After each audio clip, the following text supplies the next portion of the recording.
And we're live, according to the display. Hello, hello. So hello, who's Megaleech, Aussie Gun Bunny, having a little chat in the chat before we even start. So yes, it is indeed Onesie Wednesday. I'm wearing my, this is actually a glow-in-the-dark skeleton onesie. I wore it to put out the bins tonight because I'm in a Facebook group where people post pictures of themselves dressing up to put the bins out because under isolation, it's like the only outing we get, taking the bin out.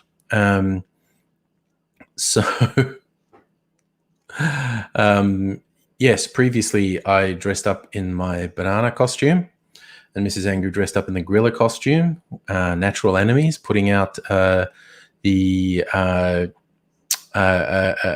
garbage together. Ashley, not live on YouTube yet. Should be.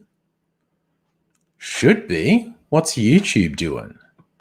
That's interesting. Let me have a quick look and see what it's doing to me. I don't know. From my world, I'm live on YouTube now, so maybe it's just kicked in. So if it's not live on YouTube at your end, which honestly is a somewhat better viewing experience than Facebook, in my opinion, maybe refresh the browser. That might do it. Yes. I don't know if refreshing your browser would make it come up because I just opened it on YouTube and it was streaming. Hi, Tate. How are you? Megaleech and Tate and anyone else on YouTube. Are you seeing my YouTube? Ashley seems to be having problems. Oh, God. Tate, you've been watching since the oil likes video. Yeah, that was a nightmarish true story I found online about this supposed diet pill, Ally, that's supposed to help you lose weight because it stops your body from absorbing fats and oils, which, yeah, again, technically, that's going to save calories. But what that means in practice is you shit oil, and you shit oil uncontrollably because your butt can't hold the oil in. Like even the company's own website, you would expect them to clearly want to gloss over the fact their product makes you shit oil uncontrollably. But they can only sugarcoat it so much. Tate, thank you. Annette, got your onesie on. I got my skeleton onesie on.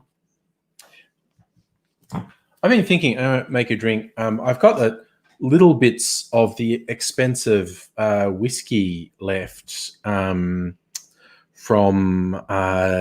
the video I made comparing the cheap bourbon, expensive ones. See if I can find a good recipe that I can use the expensive bourbons on. Look like a skull trooper from Fortnite.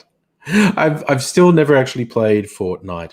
I'm not really a multiplayer game person, and I guess my Twitch responses aren't that good.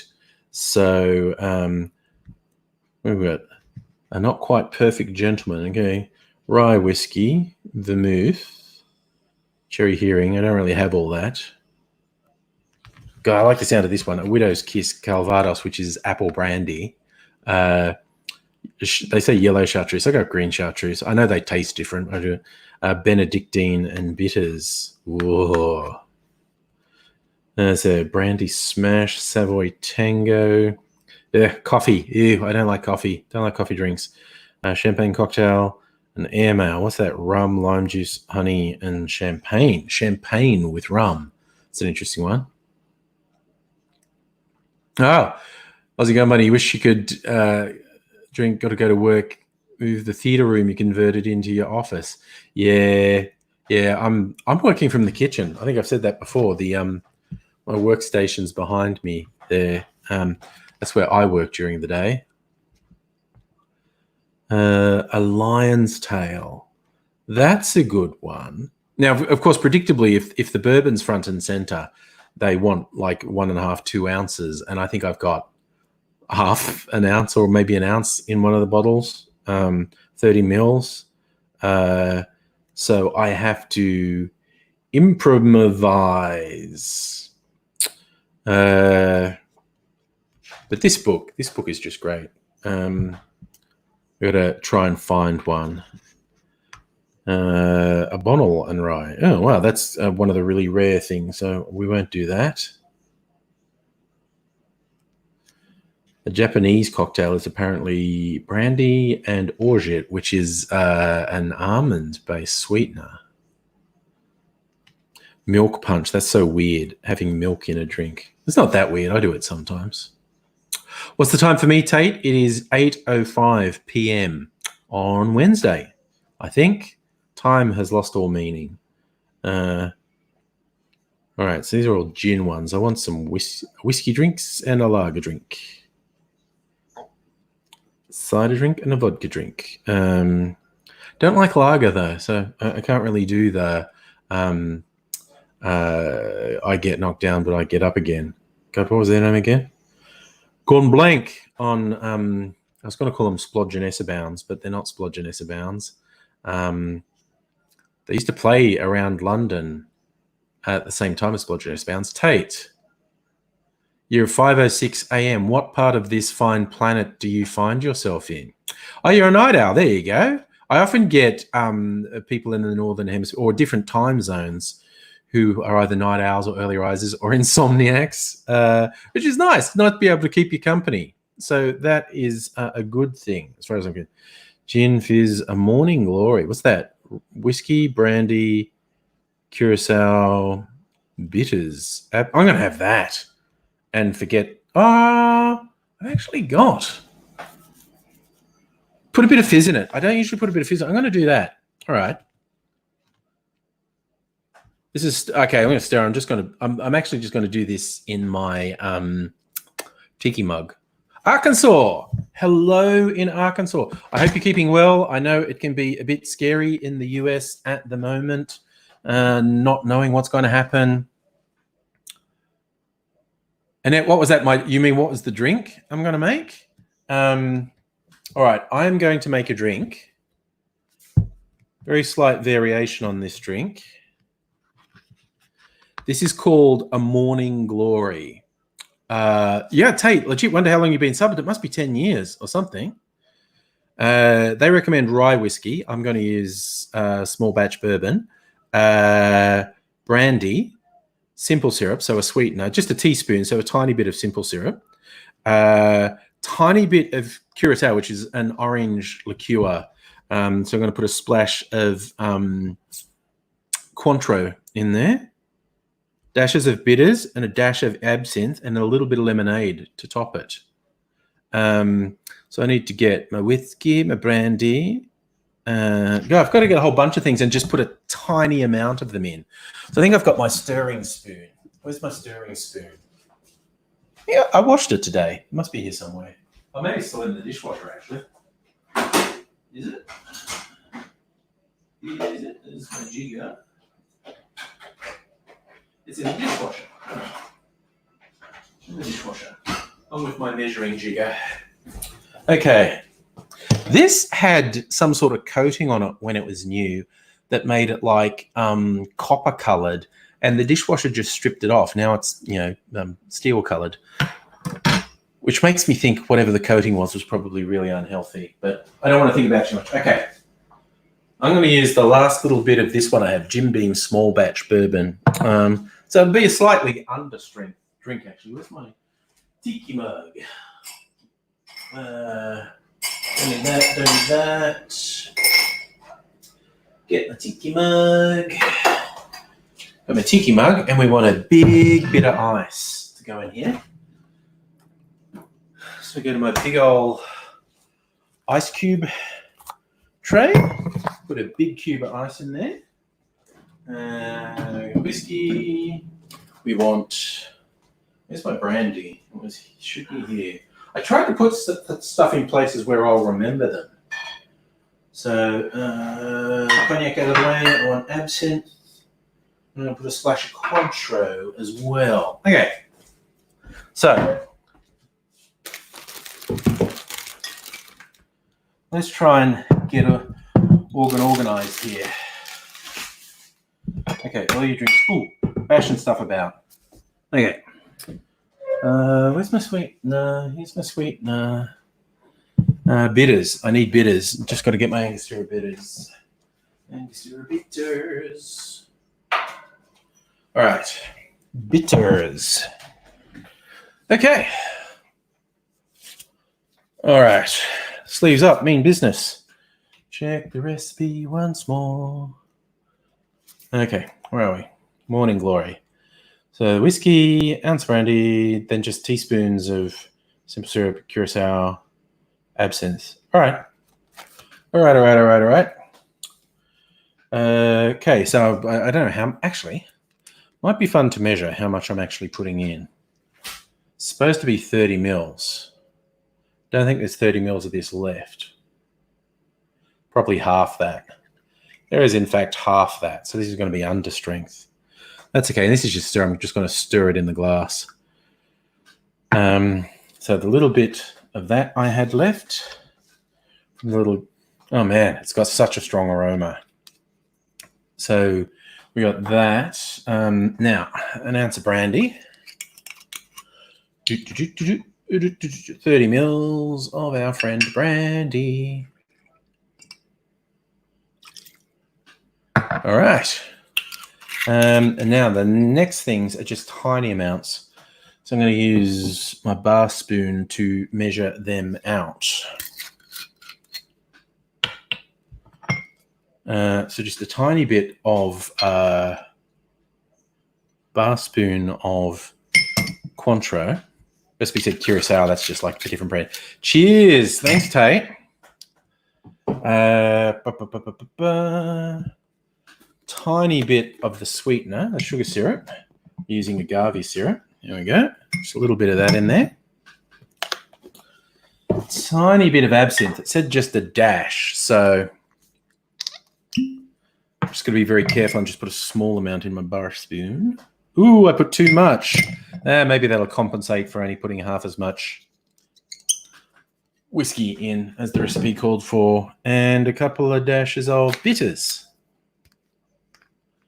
Yes, Ruku-san. It's the next thing of 2020. I've been replaced by a skeleton. I posed a Facebook group with the hood over my face as well, being the Grim Reaper putting it in.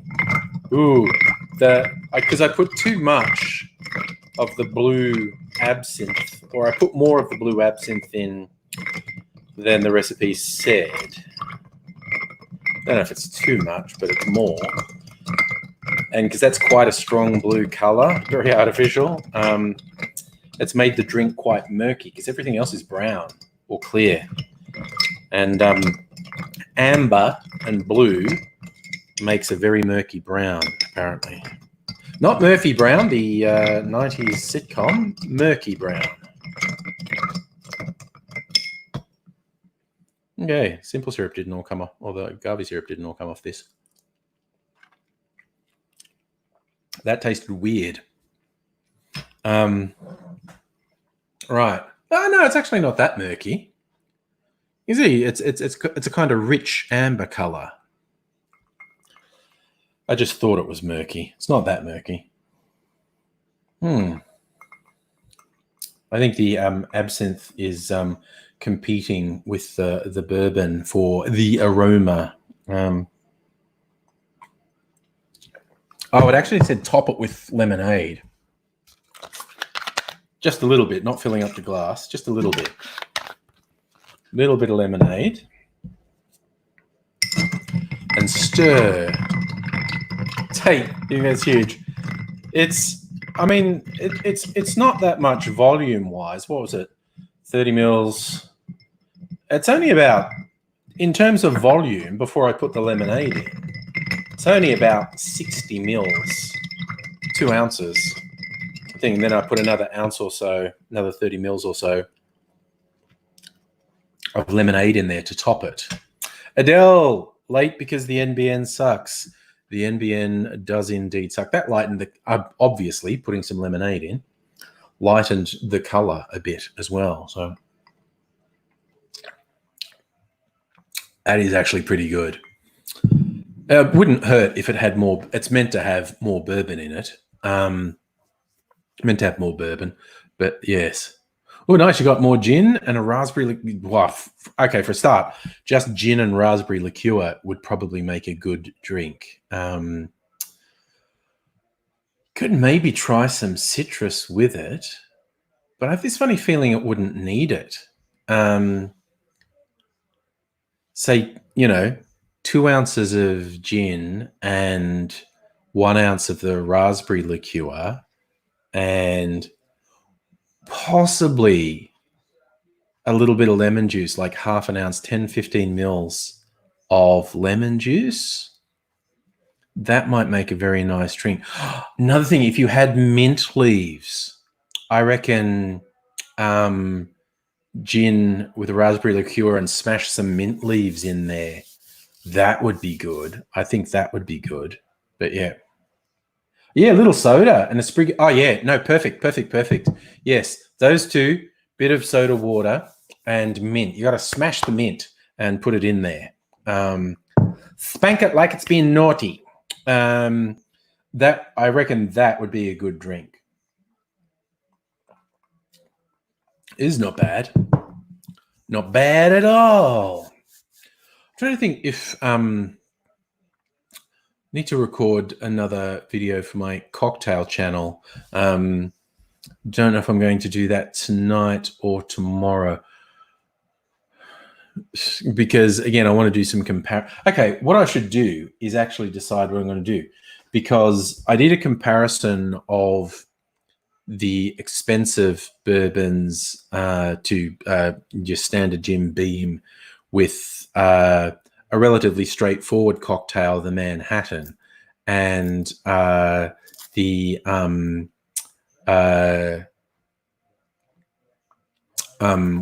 was I saying? The Manhattan is pretty straightforward, but the expensive ones tasted noticeably better than the bog standard Jim Beam. What I want to do the next one is make a much more complex bourbon cocktail and see if that makes any difference. Oh, you got a massive thing of mint. Okay, what you should do is, do you have anything you can use as a shaker, Adele? Do you have an actual shaker or something you can use as a shaker? Because you should muddle the mint, like we'll just crush it a bit, even if it's just with your hands. But if you have some sort of kitchen implement that you can crush the mint a bit to bring it live, you put that in. If you've got something you can use as a shaker, crush.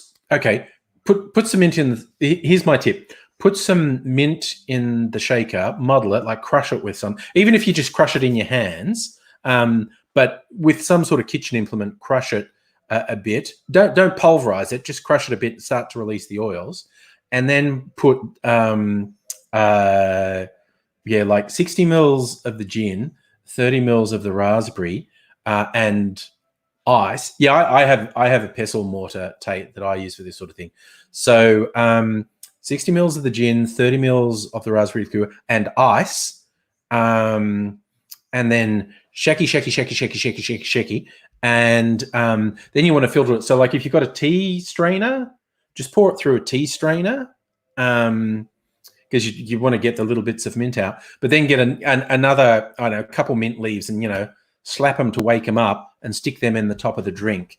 And that, I reckon that would be a class drink. I don't have any mint or raspberry liqueur. I have a bunch of liqueurs. There you go, strainer. So you're good. Ruku-san, all you have are terrible ideas. Friend o' mine. All you need to do is tell me a couple of ingredients. Come up with a Ruku-san thing. See, that's the Adele now. Is what color is your hair now? Is your hair red? That should make for a bright red drink. So that's the Adele, the gin and raspberry and mint. Rikasan, you've got to tell me what ingredients you have, and we'll come up with something.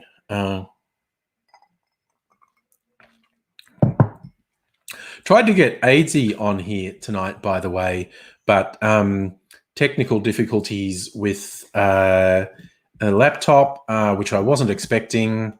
And he's on the other side of town, and with all the restrictions, I didn't want to go to the other side of town anyway, but I can't until the restrictions are over, really. But hopefully his boss of the house, who is a bit of a computer person, will work out what the problem is. Nice. Megaleech Midori in Zero Sugar Schweppes Raspberry. That would be good. I mean, you'll have people look down their nose at you, but some melon flavor with Schweppes Raspberry would be good, I think.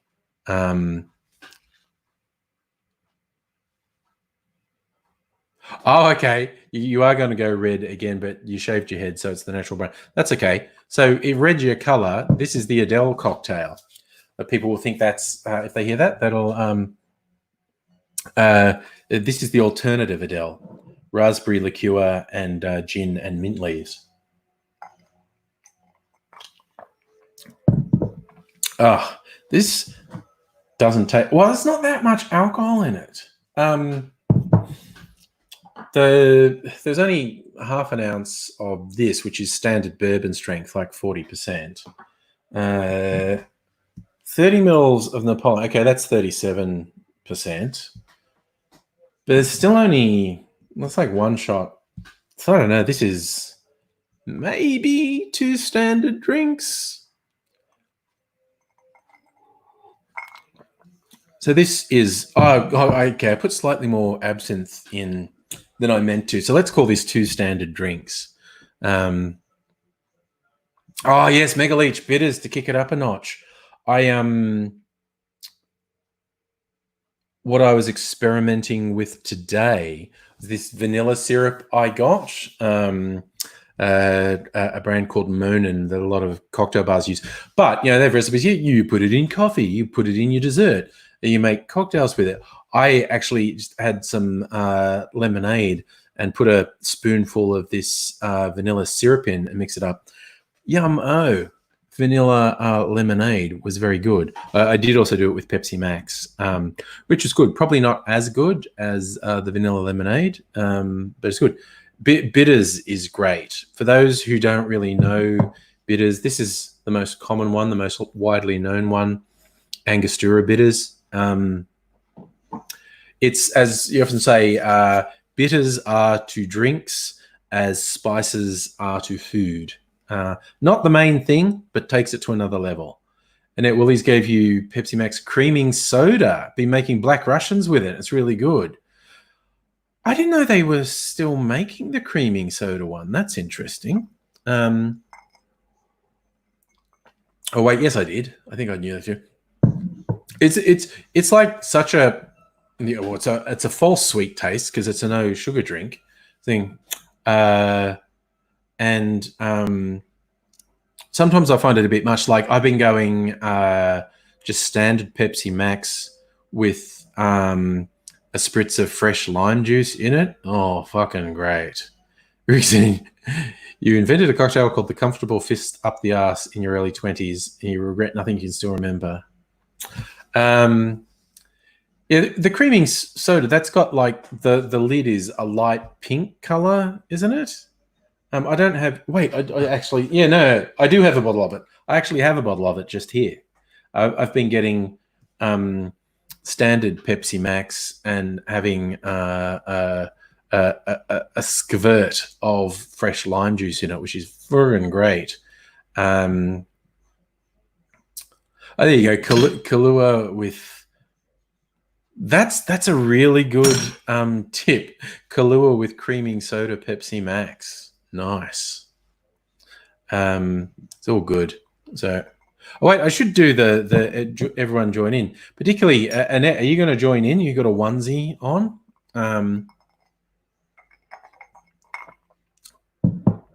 It probably won't be visible if I turn the light off, but this actually is technically glow in the dark.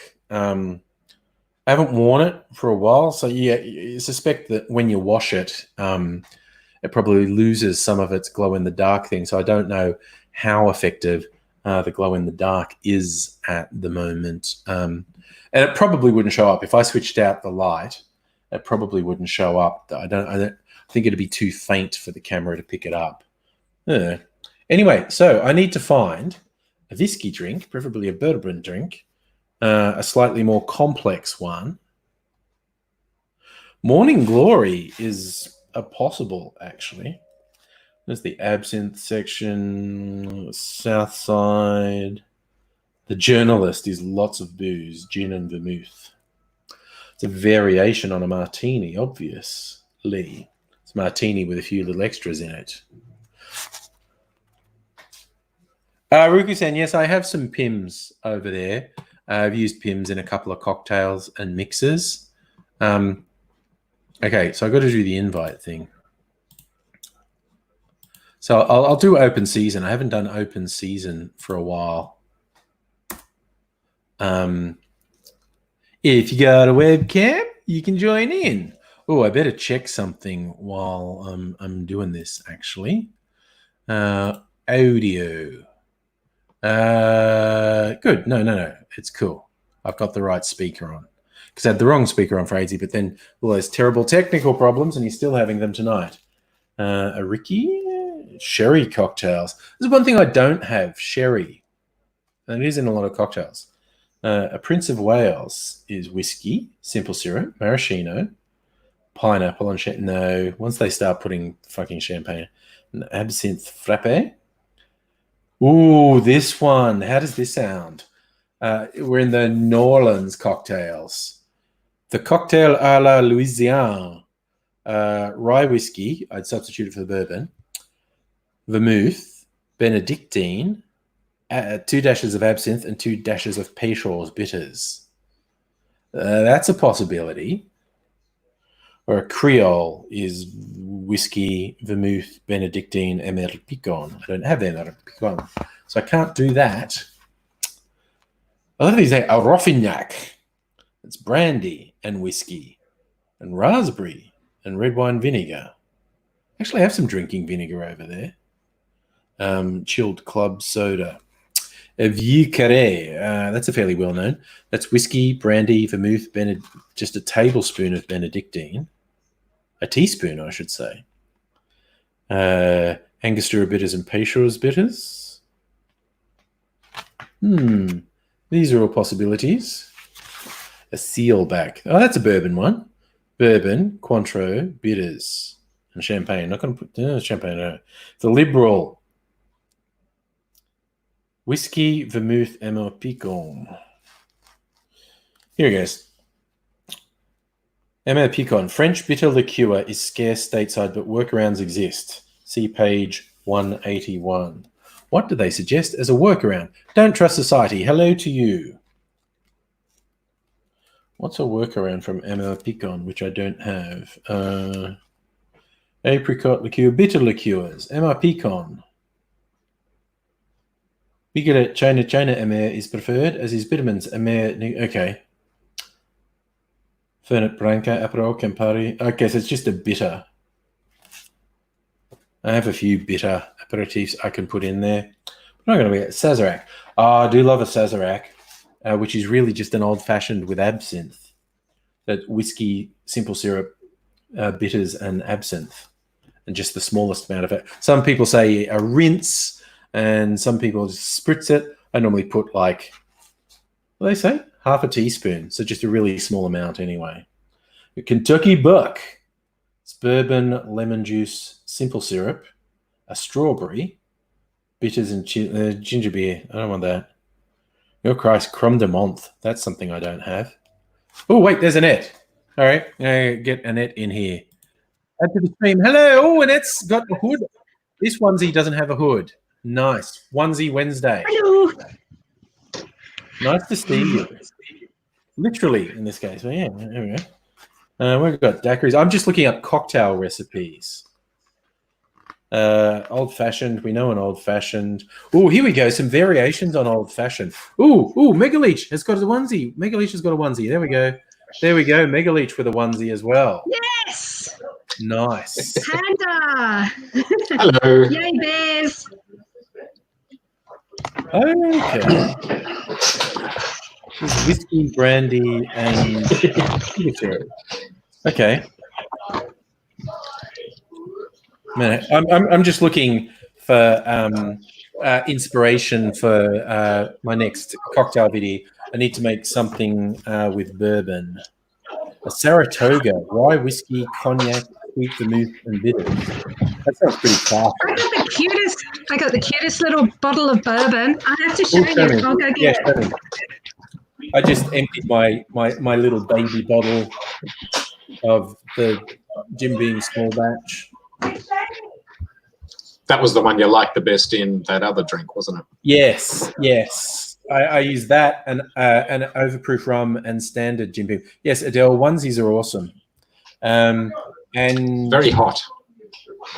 Yes. See, that's why I'm not wearing my hood. Oh, another onesie in the background. Hello, Onesie Wednesday. Come here. Come here and say hello, because you went off screen there. Oh, there you are. Oh, there you are. Tiger onesie. Nice. I do have a Totoro onesie, which is a big woolly one like everyone else is wearing with a hood. But this was to actually pose while I was putting out the bins tonight. I was posing as the Grim Reaper putting out the bins. Oh, the bins, of course. I keep forgetting about the bins. They're dressing up for the bins. So anyway, here's my bottle of That is cool. I like that. That is very cool. That's the bomb. The bomb, yeah. I had to get it when I saw it. Oh, because I'm a sucker like that. Ooh. Cute bottles. Yeah, absolutely. That's very cool. I'd probably buy that if I saw it. I've just never seen that one. That is pretty cool. My local bottle though had a whole. Oh, that's right. I've got quarantine hair. I've got to cover it up. So, yeah, my local bottler had a whole bucket of them. Yep, nice. A bucket of hand grenades. That sounds really dangerous. Oh, I'm looking at Adele reviewing the drink we're making. It needs a bit more sweetness. Yeah, put like 10 or 15 mils, like half an ounce of, if you make it again, 10 or 15 mils of simple syrup. Or actually your idea of like a spoon of raspberry jam, like a teaspoon of raspberry jam. Actually, maybe raspberry jam would be even better. Just like a spoon of raspberry jam, shaky, and then strain it out so you don't get the seeds in there. Yeah, no, I think you're onto a winner there, Adele. If it needed a little bit of sweetening, just a spoon of raspberry jam, and you'd be on a winner. You're having fun there. Onesie Wednesday is all about fun. So yeah. I'm torturing my Aspie child with hugs. All right. Both loves them and hates them. I love the names of some of these. I could try this one, the Red Ant, which is whiskey, cherry liqueur, Kirschwasser, which I think I could that's a particular sort of fruit brandy from Europe. I could just cheat and use a different fruit brandy. Mezcal, the smoky Mexican cousin of tequila. Syrup and chocolate bitters. That sounds like a beast. I love this one. His little paragraphs on this one. The cocktail renaissance boosted the profile of two long-ignored spirits, rye whiskey, which had largely been absent from American glasses since Prohibition, and mezcal, that misunderstood Mexican spirit that didn't come into its own in the US until the 21st century. Rye and mezcal merely meet in the mixing glass, but this drink from New York bartender Thomas Waugh, formerly of Alambic in San Francisco and later at New York City. He's from Death & Co. They're really famous. before opening the Jules Verne-esque Zzz's Clam Bar in 2014, manages to straddle the divide with sweetness from Danish cherry liqueur, little funk from unaged cherry brandy. Okay, Kirschwasser is cherry brandy. So this is very heavy on the cherry. I'd have to do a variant because I don't have any cherry. I have cherry liqueur, and I could put apple brandy in there as well. Yeah, Red Ant named for Rio Hormiga Colorado, the Red Ant River in Oaxaca. There you go. Red Ant River is Rio Hormiga Colorado. Yeah. So that's one of those things. That means the Colorado River is actually the river. That happens all around the world, like the Avon River in the UK. Avon was just the Old English word for river, like the Romans, when they were, colonizing England, asked the locals, what's the name of this river? And then Avon. And they go, okay, it's the Avon River. And it wasn't until years later that Avon just meant river. Like, the guys, it's the river. What do you mean? What is it? And so Avon River is river. So Colorado is apparently Spanish for river. So the Colorado River is the river, the one that runs through the Grand Canyon.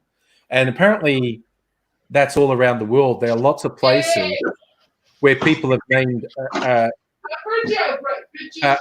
river after a local word that they thought meant someone else. And years down the track, they found out it just meant river. So the place is called River. So, yeah. Who's got the noise going on in the background? Not me. I can hear kids going. Megaleech says, "I don't know," as he mutes the microphone. It might be what they're watching in the lounge room. I'll go shut the door. What overly exciting thing are they watching on the lounge room? I have no idea. Yeah. I think it's probably anime or something. Yeah, there's a lot of good anime about. God, now I'm in Rumland. These are all rum drinks, which is, of course, a wonderful thing. So many pages. I've got to do this one at some point, the Trinidad Sour, which is almost all bitters. Like, normally you only put a dash or two of bitters in. This one is 1.5 ounces or 1.5 shots of Angostura bitters. Shelfwarmer, you remember Barbecue Area? That is a pretty... Was that from the 80s or the 90s? It's a pretty funny comedy pseudo-documentary about an alternate timeline where Aborigines were the colonizers and sort of like white bogans were already in Australia when colonizing blackfella ships came in. And when the ships came in, the bogan Aussies, white Aussies, were cooking a barbie on the beach, and the captain of the blackfella ship says, "So what do you fellas call this place?" And the guy sort of points, "Barbecue Area." And he goes, "Yes, this land is henceforth known as Barbecue Area." And they spell it in indigenous ways. It's like BABAKIUERA. So the country becomes known as Barbecue Area. It's very funny. It's basically, it's highlighting you don't realize how stupid the things you're saying about Indigenous Australians are until they're flipped, and they're the ones with the power who are marginalizing the white people because of their stupid primitive ways. It's probably on YouTube. You can probably find it on YouTube. Have you ever seen Britannia? Oh, love Britannia. Yes. Yeah. A very free and easy fictionalized dramatization of the Roman invasion. Timothy is joining us. Let's add Timothy. Now we're getting more Brady Bunch. Timothy, how's it going? Oh, yes, it's wider now, so you can fit in. Yeah, now we're wide. That's the funny thing. If there's an odd number of people, it like squooshes us in narrowly, but we get back to an even number. We've got the not wide happening. Clint Eastwood, whiskey and show. It was Blue Exorcist, the anime that she was watching in the other room. Do you know that one, Shaylee? Blue Exorcist. Yeah. Shaylee likes some anime too. There you go. Yeah. Oh, it's the God, thing, the isn't dog's it? being vicious. My cat Mimsy, who's not here, who hasn't appeared on a live stream forever because she's rude. When I was working today and I'm having meetings, she came up. She almost never wants to jump on my lap, but she just came up next to me and wanted to jump on my lap. So I'm having like Skype meetings with my cat on my lap, but I didn't have the camera on. They would have liked it if I'd have told them, oh, my cat's decided to sit on my lap while I'm talking. They all would have been, turn the camera on, turn the camera on. My dog's just an arrogant asshole. Who's being an asshole? Pal's just helping My Shaylee out dog. with her. Oh, right. We all have our challenges. Noisy dogs or noisy kids. Yeah, the cats did some good video bombing today while Shaylee was talking to her teacher, like right up here. Teacher would have loved that. Yeah, she did actually. Yeah, be good. So yeah, I'll have to do a video one with a Trinidad sour because it's wild. Instead of a couple dashes of bitters, it's 1.5 ounces or 45 mils of bitters. That's what I wanted to ask. Does bitters have alcohol in it? Yes, usually quite a lot. You only ever use a small little bit of it. So yeah, so that's why, okay, this is the standard one. This is 45% alcohol. But it's like the popular non-alcoholic drink is lemon, lime, and bitters, or soda, lime, and bitters. It's either lemonade or soda with lime cordial or lime juice, and maybe lemon juice or lemon cordial, whichever of those things, and then just a couple of splashes of this, and it just really picks up the flavor. And technically, it's not an alcoholic drink because although it's non-zero, because there's a few drops of this 45% alcohol in there, it's not enough to actually register as an alcoholic drink. So it doesn't count. So like kids can have a lemon, lime, and bitters in a. Yeah, I was about to say, my kids used to get lemon, lime, and bitters, and it was fine. Yeah, because it isn't legally an alcoholic drink because it doesn't have enough. It's probably, you put a couple splashes in, it's probably 0.01% alcohol or something, so it doesn't count. Isn't it the same as a cherry ripe? Sorry, what, Tim? Isn't it the same as a cherry ripe or something? I don't know. Because they cook the cherries, it ferments over time or something. It's actually quite possible that there's some fermentation the way they prepare the cherries. But yeah, but in practical terms, any alcohol content is so low it doesn't count as alcoholic. It might be weird if I try another, because I like doing the comparison videos. Make one with this good old-fashioned Angostura, and then make another one with a completely different bitters that's got a completely different taste profile. Could be terrible, but you know. I think everyone would love to see me go like, having a drink. Jesus!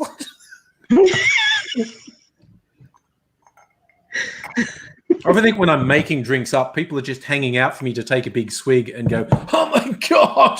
Was that what you did with the Vegemite one that you did? Oh, yeah, no, Vegemite vodka is a super bad idea. It's terrible. I couldn't imagine. Oh, it is very bad. Very bad. That's a lot of bite. No, I had Joshy over here. We managed to make it palatable by making like a martini with it. So it's like a veggie-tini. Enough vermouth kind of took the edge off the Vegemite because you use a sweet vermouth and that's got sort of herbal, grapey profile in it. And it took the edge off the Vegemite. But yeah, Vegemite vodka is dodgy AF. It's not good. Is it still being made or was it just... No, I made it. No, I made it. You made it? Yeah. It was literally just in a jar, like big old spoon of Vegemite, and fill it up with vodka, shake it, and leave it for a couple of days for the flavor to permeate, and just shake it every now and then. The Vegemite it's still in the fridge, by the way. Let's see it. All right. Tonight's challenge, previous challenge was do a shot of bitters. Tonight's challenge is do a shot of Vegemite vodka. Probably looks like a handle or something. God knows how long. All right, I get it.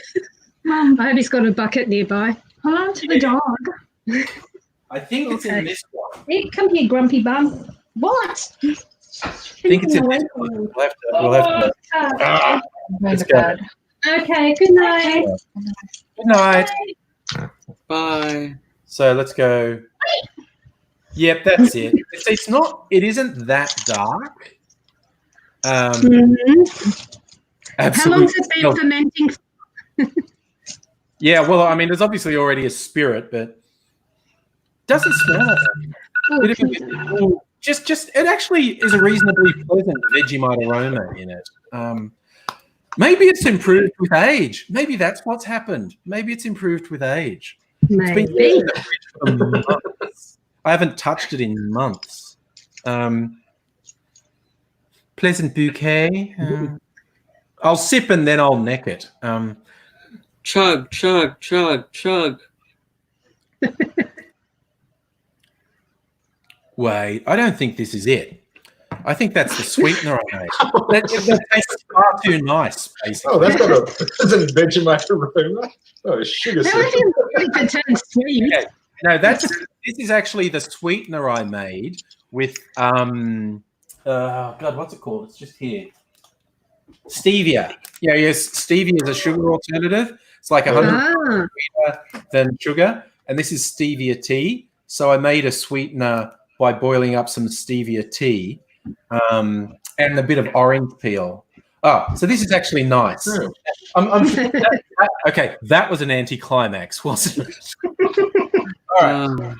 I'm glad that the stevia experiment worked out. Maybe it's this one. Okay, and this is black as Satan's heart. So, okay, one of these is another sweet one. One of these is a sweetener made, I think this is the sweetener made with unrefined coconut sugar. I think this, I'll be able to tell by smelling. I think this is the Vegemite vodka. That is the devil's asshole. That is. Wait, you've been smelling my asshole? Yeah, no, come on. Dude, give me a choice. I don't want to be too forward here, but give me a choice. Your asshole might win, honestly. It's, Oh, geez, that's beastly. Yeah, a bit forward of me, I know, but... Okay, what about that or Donald Trump's asshole? Okay, this. Yeah, no. That's too frightening. All right. Yeah, this is a bit darker. This is a bit darker. This is very Vegemite coloured. All right, Jesus. It's so dark that Donald Trump wants to put a tariff on it. Yes. It's so dark. Donald Trump stopped it at the border. Oh my God. This is absolutely it. This is absolutely Vegemite. All right. So I'm going to sip it because you don't really get the flavor if you just chug it. Okay, first one, go slow. Second one, chug. Oh, yeah, absolutely. No. God, that is so bad. That is so bad. That is just the worst. It's like combined the worst aspects of Vegemite and vodka. It's like there was a 50-50 thing. Maybe it would combine the best aspects of Vegemite and vodka. No, it's the worst aspects of Vegemite and vodka. Oh, hey, Safa's come into the chat too. Just in time to see me to tonight's dare do a shot of Vegemite vodka that is like Satan's asshole. But anyway, that's here we go. Oh my God! Why? Yep, following it up with the sweetener. Oh Jesus! Oh no! There's not enough sugar in the world for that crap. Oh, that's good because this is. I just randomly in the supermarket saw this unrefined coconut sugar, which was a nice brown color, and I thought, ooh, I bet that would have a nice flavor. And it really has a really distinctive, not really like coconut, doesn't really taste like coconut. It's almost like treacle. It's a lot more liquid than treacle, but it's like this with rum. rum cocktails made with this one. Yeah, that's what I'm talking about. Fucking Vegemite vodka, you evil but I tell you what, when everyone's saying like, yeah, when this thing's over, angry, you got to make your cocktails. Yes, I'll make cocktails for anyone who does a shot of the Vegemite vodka first. So that's the initiation. Okay, just give me the whole bottle now. Tim, I'll put it in the mail, man. I will put it in the mail and send it to you. Okay. New YouTube challenge. Yeah, no, dude. I will do it. I'll get some container that I can send in the mail. If you like, DM me a postal address, whether on YouTube or Facebook or Twitter or whatever, I will send you some Vegemite vodka, and you got to do me a video of you tasting it because it's spectacular. Live stream. Yes. No. Yeah, on the live stream. That's even better. Yes. So when you get it, you've got to come back on the live stream. And I think, okay, with the disclaimer, I think the postal service is up to shit at the moment. I think everything's taking forever to get anywhere. Yes. But it might be a month or so from now. But you DM me a postal address, I will send some, and we got to see you do it on another live stream. And in fact, I'm in a weird mood. I'll do it for anyone, basically. Oh, Greg, you're local. I could probably just drop you off. So. Are you not lonely, angry? I am. I really am. But anyone sends me, just DM me, whether it's on Facebook or Twitter or YouTube, a postal address and say Vegemite vodka challenge, and I'll find some sort of container I can send it in. And I will send you a shot of Vegemite vodka, and may God have mercy on your soul. This is all I'm going to say. What's a soul? Because I'm pretty sure. Yes. Catherine, can you legally post liquids? Yeah. You can send, because you can order booze to get delivered to you. In fact, maybe I'll make another old fashioned because I got an orange. So I can do the orange oil thing on it just to make it extra special. Yeah, I'm going to do that. So I just got this in the mail that I ordered from Dan Murphy's. This Starwood is an Australian whiskey maker. I think they possibly make some gins as well. But they notably make whiskies. But this is actually a cocktail. This is an old fashioned, which is a pretty simple cocktail. It's slightly sweetened whiskey with bitters, and they've even given the bitters an Australian edge. It's wattle seed bitters. So this is a very Australian old-fashioned. And the thing to really top off an old-fashioned, a bit of orange peel, spritz the orange oils into it and wipe it around the rim. So I've got to get my peeler, and I'll peel off a bit of this, and I'll be classy AF. With my Aussie thing. Catherine, worried about the spillage. That's what I mean. I have to find the right sort of container that's sort of little and tightly sealed that I can send stuff in the mail. Shouldn't be too hard. One of those medical small specimen containers? Yeah, small specimen container, yeah. Or you can always just put duct tape around the lid. Yeah, something like that. Duct tape fixes everything. Duct tape is magic, yes.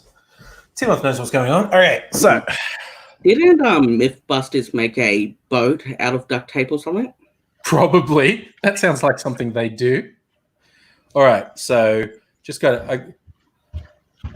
Oh, okay. I screwed that up. We'll take it. Got to be great. Everything goes wrong when I show up. That's just me, mate. That's not you. And I dropped. Oh, it smells so good. Just the orange oil coming off that as I peel it. All right, so I'm going to put a nice splash of old-fashioned. Adele, you're waiting on some wine via post. All right, I'm going to put like 2 ounces of this in. Just a generous little thing. And pop that on. And then just squeeze some orange oil over it. And wipe that around the rim. That's what she said. Yeah. Put that in there. And see, then first thing you get when you put it up to your face is the orange oil aroma, which is just great, which just goes so well with whiskey. It's just like, oh, yeah. Yeah, that just makes it next level. I don't normally bother with garnishes, but a bit of orange peel on an old-fashioned is just great. Oh, Angry. Yes, Can you settle a debate for me? Yes. We have Pavlova, Australian or New Zealand? Yes, that is in fact a debate. Yes. And New Zealanders are sure they have the documentary evidence to say it's originated in New Zealand, and Australians are sure they have the documentary evidence to say it was invented in Australia. I mean, what was? Let's look up on Wikipedia and see what is Pavlova Australian or New Zealand? Pavlova. Or is it meringue? It's a meringue, yeah. Pavlova, a meringue-based dessert named after the Russian ballerina Anna Pavlova. Fair enough. Dessert believed to be, yes, here you go. Believed to be created in honour either after an Australian or New Zealand tour in the 1920s. Nationality of its creator has been a source of argument between the two nations for many years. Origin. Early history can be traced to Australia, where recipes for a very similar dish have been found dating back to 1906, although it was called a cream cake. Didn't have the name Pavlova because it was named after Anna Pavlova. 1922 book Australian Home Cookery contained a recipe for meringue with fruit filling. And this is the first known recipe for a food entirely resembling the modern Pavlova, though you're not yet known by that name. And the first known recipe for a dish bearing the name for Pavlova is from Australia in 1926. However, it was a multi-layered jelly and not the meringue. That's weird. Still sounds nice, though.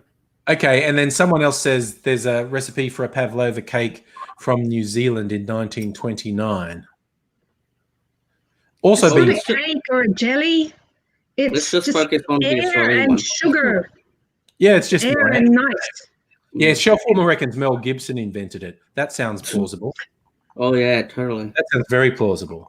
Just like Kim Jong-il invented the hamburger. Oh my God, just the weird shit they go on with in North Korea does my head in. Saf wants to know what would happen to me without a cocktail every night.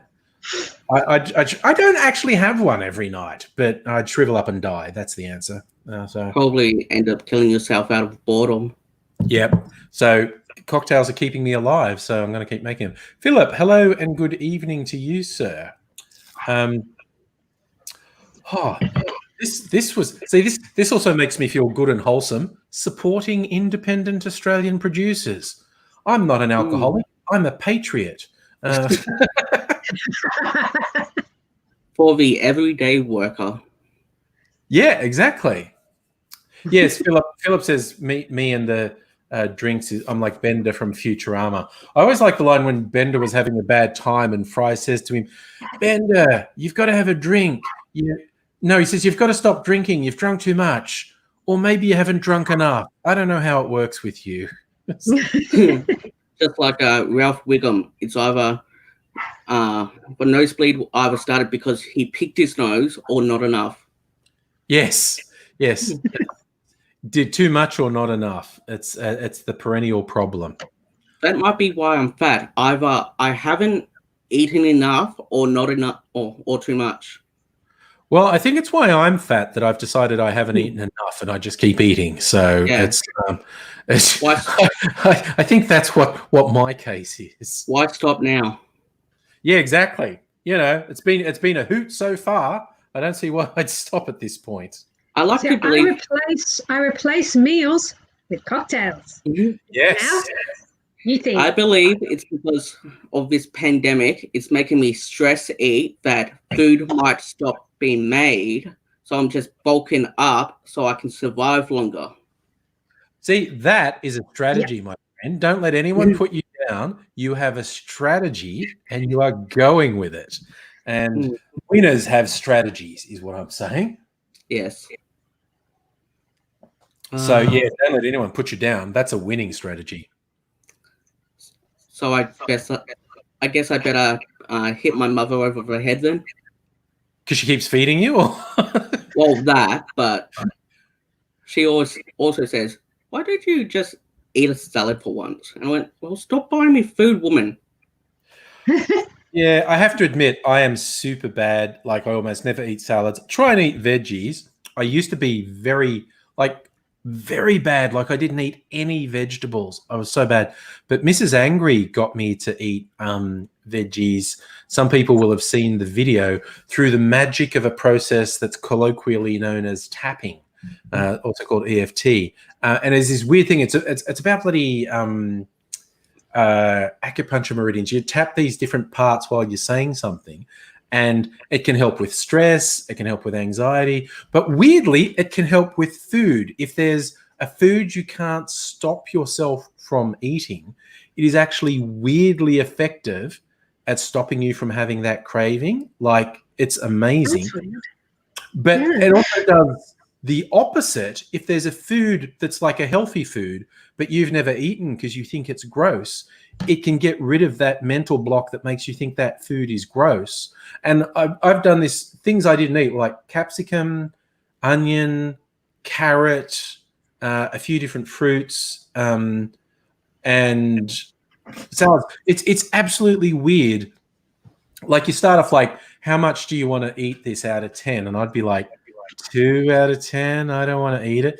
Take a bite. What do you think? Oh, it's gross. Okay, do this thing. That's gross. Da, da, da, da. You get led through this thing. Bite again. Wasn't that? No, it's not as bad. It's maybe 3 or 4 out of 10. And you keep going, and it gets to the point where I say, no, wait, this actually tastes nice. What have you done? What have you done? The weirdest one for me. Gala Darling. Do you know Gala Darling? She's a YouTuber. Okay. She had anorexia, and she says tapping cured her anorexia. And now she does it all the time. She does tapping videos. Tapping can be incredibly effective with mental health, anxiety disorders, phobias. It's freaky. It still needs a lot more sort of evidence behind it. But Mrs. Angry uses, like, she's a professional psychologist, counselor, and she uses it. And another more formal technique known as EMDR. Look, I've had this thing. I've always wanted to explain EMDR. I've got the explanation just here. Right. So, EMDR. Mrs. Angry got me this explanation. I just dropped my peeler. Look. So, EMDR stands for Eye Movement Desensitization Reprocessing. So you can see why we just call it EMDR, because that's a real mouthful. But when a trauma occurs, it seems to get locked in the nervous system with the original picture sounds, thoughts, and feelings. The eye movements we use in EMDR seem to unlock the nervous system and allow the brain to process the experience.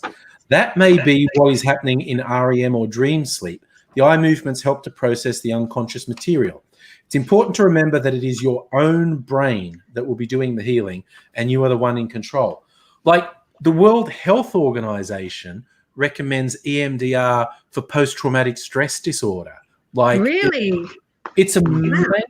And because Mrs. Angry works with public health and gets a lot of refugees or asylum seekers as clients. This is people, they've been through war, they've had family members killed, they've been tortured, they've had family members tortured.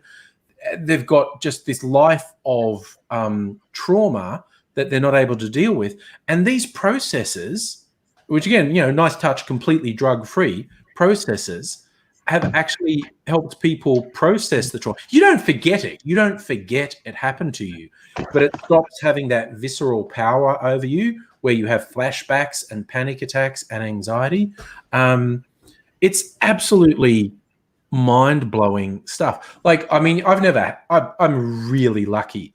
I've never had any bad trauma in my life. like when Mrs. Angry wanted to practice EMDR on me, she said, what could we, what's a bad memory, something. And there's an ex of mine who was actually really abusive, and I let it go on for far too long. And I was still, when I thought of her and the fact that I felt like I let it go on so long, I'd have this really visceral reaction to, Jesus, I really fucked up there. How did I let that happen? And a lot of self-blame. But when I thought about it, I'd have a really strong reaction. So she said, that's good. I did this EMDR, and now whenever I think about it, it's like, yeah, it happened, and yeah, it was shitty, but I don't have this real, it was never anxiety. It was never like a full-blown anxiety attack, but it was a real almost physical reaction to thinking about it. And I don't have that anymore. It's wild. So could this help someone who had multiple surgeries as a teenager and became, say, paralyzed through it?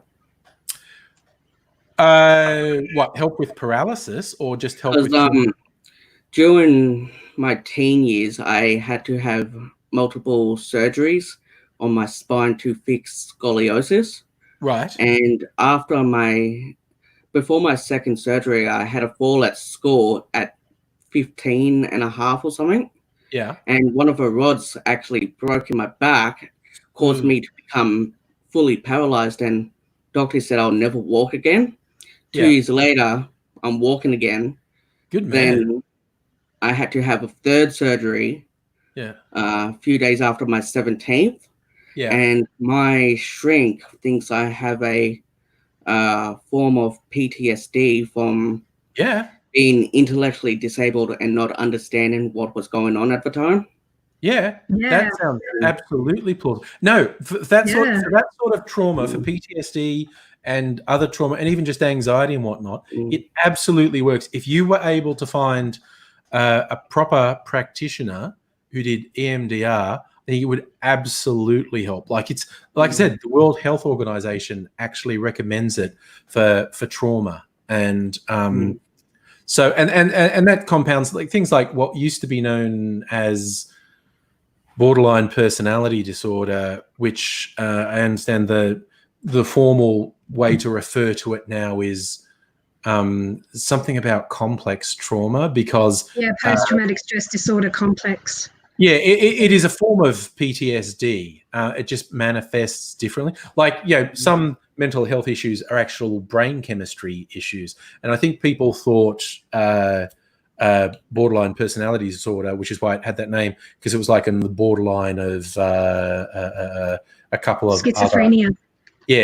And on the borderline of psychosis, basically. Yeah, they thought it was a brain chemistry issue, and more study has said no, it's actually a reaction to trauma. And so, if you could find a good practitioner, because there are definitely bad practitioners, so you want someone who's actually a qualified psychologist, psychotherapist, something like that. Because if you look this stuff up online, you will find some absolute fruitcakes. It's kind of like, hey, there seems to be some right here. Yeah, I know. What do you mean you do? But it's like, there seem to be some really interesting health benefits to cannabis and cannabinoids and whatnot. Oh God, I wish I could get high right now. Yeah, and then you go from saying, wow, that looks like it's worth investigating, and then you get these lunatics who just go, it cures cancer. Okay, don't think it does, buddy, but it might help. But so even with a good therapy, you get weirdos who attach themselves to it. Like, I've seen a video of someone, I forget whether it was about tapping or EMDR, but they were talking about doing it over the phone to their pet because their pet was suffering separation anxiety. And it's like, all right, you idiot. Shut up, you idiot. Shut up, you idiot. Yeah. Good times. Good times. But yeah, it's no matter what it is, if there's a good therapy, a good treatment, there will always be absolute fucking weirdos around the fringes of it. You just can't get away from it. My type of people. Yes, we're all the freaks here. We're okay with that.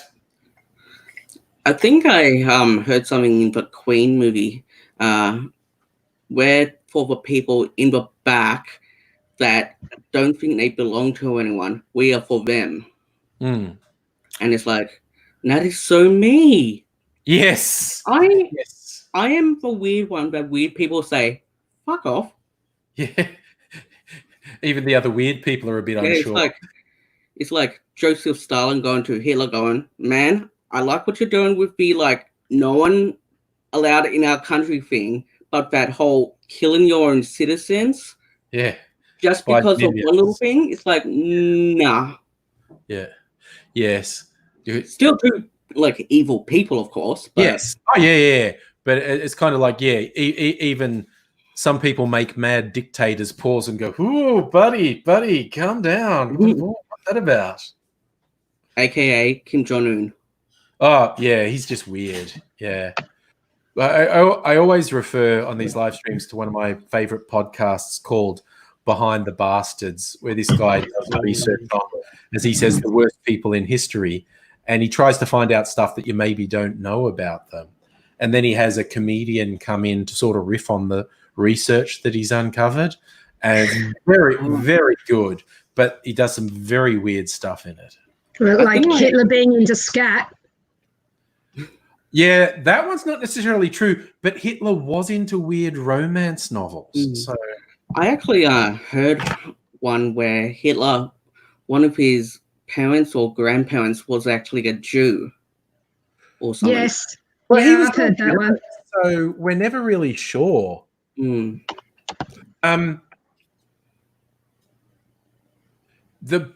is Behind the Bastards. It has a good one on Hitler's sex life, which is hilarious.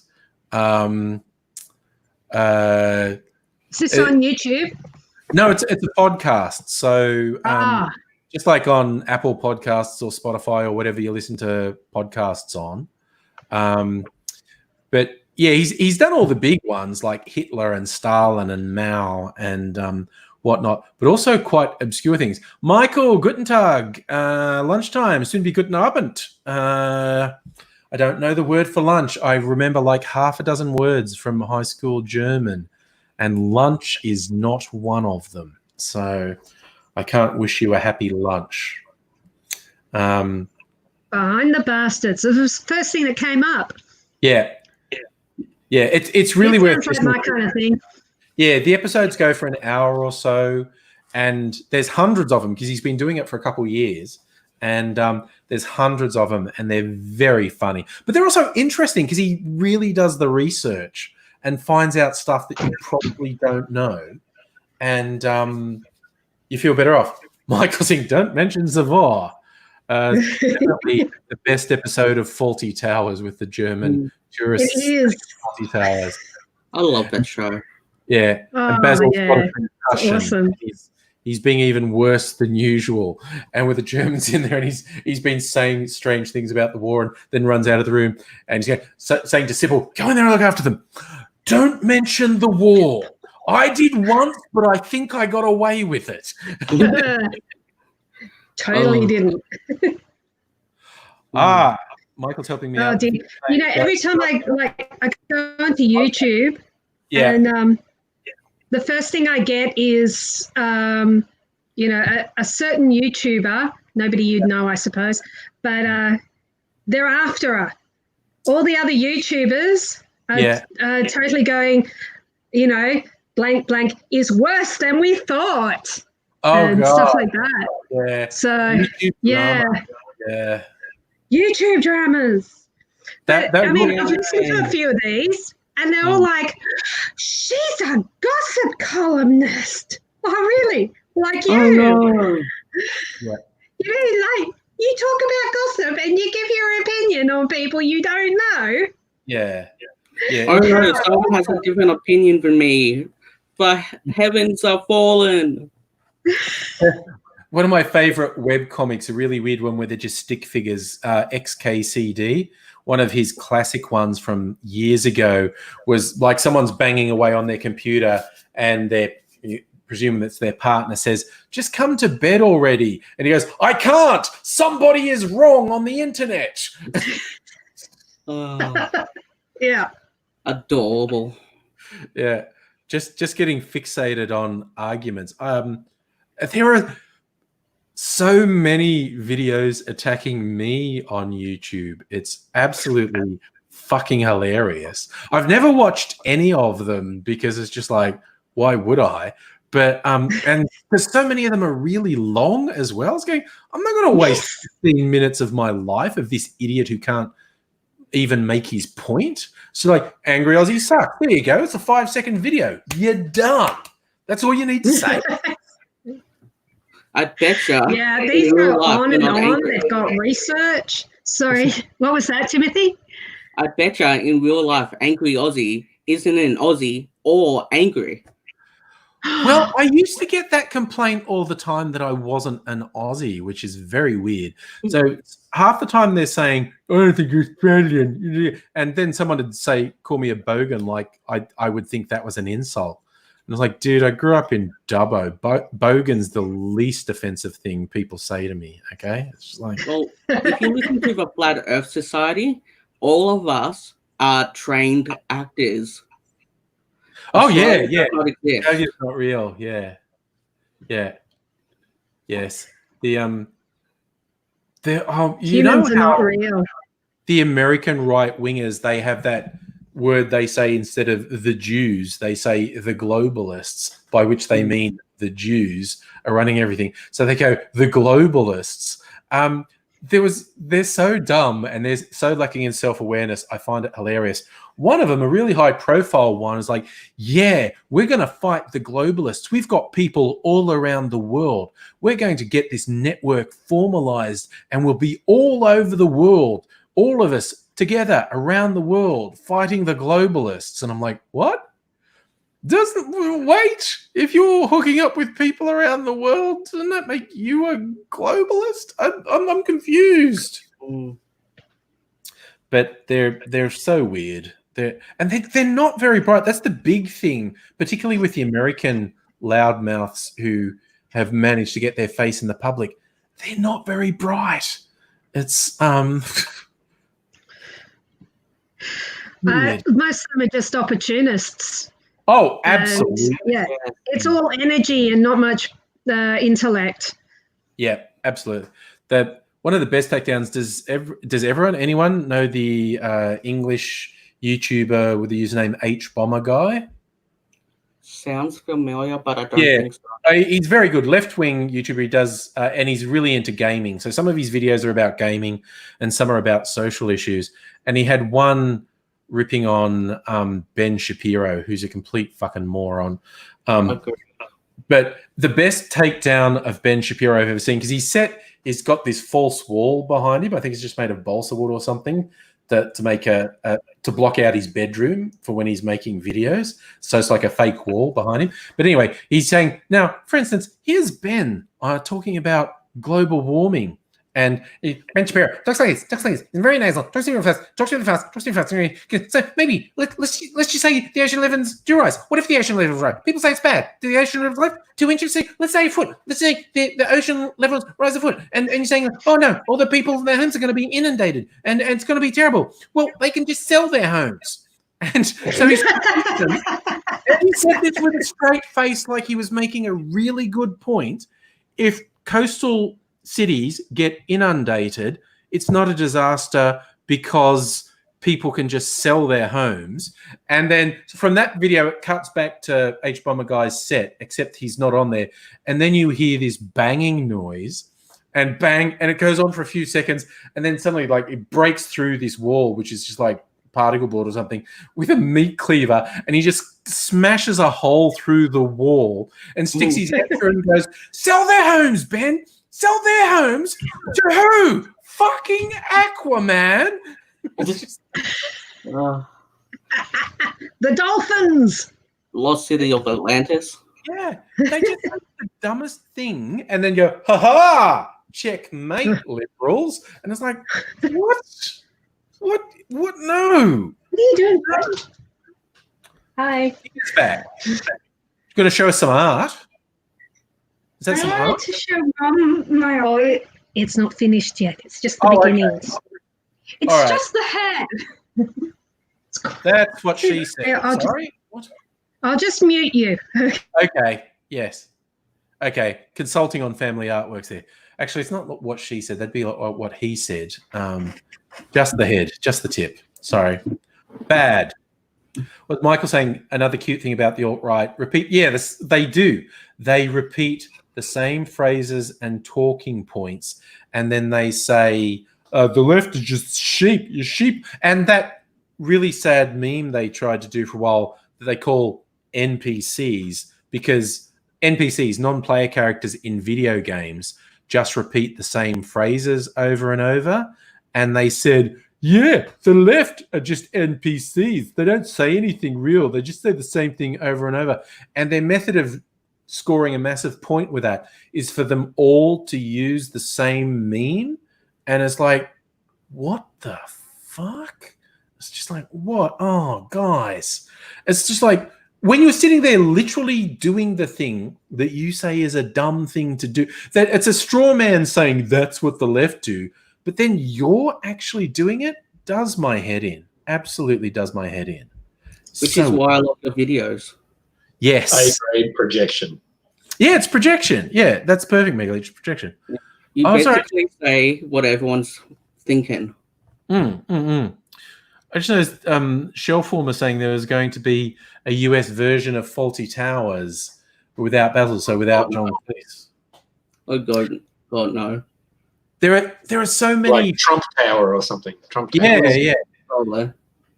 There are so many failed attempts in the US. Some worked. Like there was a very successful one in the 70s, maybe early 80s, called All in the Family, about a dad of a family who's a real bigot. And that was basically an Americanized version of was the Alf Garnett show. What was it called? Till Death Us Do Part. And the Australian version of that was Kingswood Country. Those were all successful. But the US has tried so many times to do a local version of a British show, and it's bombed really badly. The Office was good in the US. That was a success. That was a big success. What about Wilfred? Wilfred was a very successful adaptation of an Australian show. Yes, that was very successful. They actually kept the Australian actor who plays the dog, Wilfred. Yeah. Didn't he create Wilfred? No. Okay. Wilfred was originally a short film, and he was Wilfred in the short film. And then he was Wilfred in the Australian TV series, and then he was Wilfred in the American TV series. And then he punched someone and got banned from America, I think. He's a piece of shit. He got really drunk at either the Melbourne Cup or the Caulfield Cup, and when he was getting on a bus, he was being an asshole. And I don't know, the bus driver told him to, settle down and get in a seat. And he really violently assaulted the bus driver, like really badly injured bus driver. Who was that? The actor who plays Wilfred, the dog in the comedy series. He's a piece of shit. And because he hasn't come back to Australia, because WorkCover paid out this bus driver $500,000 or something. And they just said, because it was a criminal offense, it was a violent criminal assault, they said, hey, buddy boy, you're actually liable for this. We're going to sue you for what we paid out to this guy. And so he won't return to Australia, because if he returns to Australia, WorkCover's suing him, which he fucking deserves because he's a shithead. Yeah, damn right. Oh, Robot Man Greg said Americans tried to make a version of Spaced as well, which bombed. I know they did a couple of pilots of Red Dwarf. Never got past the pilot stage, but they made a couple different pilots that never aired. Oh, they probably aired, but not very widely. they tried to make an American version of Kath and Kim, the Australian show, and so there was a whole season of it, and it bombed really badly. Another one was Homeland. That was pretty good. That was an Israeli show, Prisoners of War. Oh, okay. Homeland's an Israeli show. Okay. Yeah, Homeland did very well. Catherine's called Frigo. There's going to be a Ryan Reynolds movie where he's an NPC in Grand Theft Auto style game, becomes sentient. Free Guy, yes. I saw a trailer for that. I don't know whatever happened to that. Ryan Reynolds, is a background guy in a video game. I don't know if that's still coming out or what, because weird things happen with movies. They disappear. They go into what people call development hell. And like the Halo movie and then the Last of Us movie. Yeah. I tell you, you know what should have been like an absolute failure and probably never made it to the cinemas? One of the best films of the last 10 years, definitely one of my favorites, Mad Max Fury Road. That should never have succeeded. That was in development hell for 2 decades. They were trying to get it made for 2 decades. At one point, it was going to be computer-generated animation. And when they finally got it, they recast the role. Yeah, Max was Mel Gibson, and they recast the role. And then Max isn't even the central character in the movie. And the editing was done by George Miller's wife, who had never edited an action movie before. When you add up all these things about production hell, recasting, problems with locations, problem with actors, being edited by someone who'd never edited an action movie, it should have been terrible. It should have been a disaster. It probably should never have been made. And it was undoubtedly one of the best films of the last 10 years. I fucking love that film.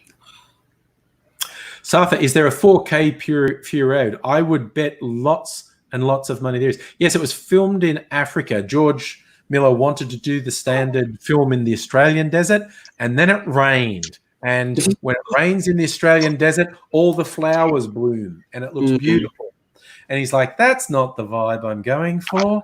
So they relocated to, I forget which part of Africa, but it was Africa. And again, that's another thing that should have sank it, that they had to change locations. And there, there wasn't actually a script in the traditional sense. The dialogue was all written down for the actors, but it was storyboarded. It wasn't a written script. It was images. It was like, he drew it. There's this shot, and then there's this shot, and there was rooms with hundreds and hundreds of these postcard-sized pictures, and that was the script for the movie.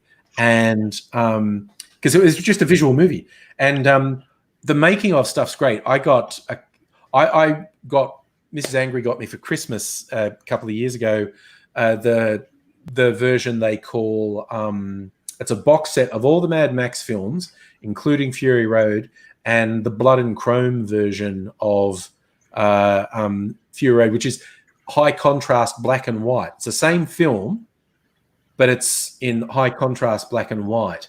And when you think about all the beautiful colors in Fury Road, you think that won't work.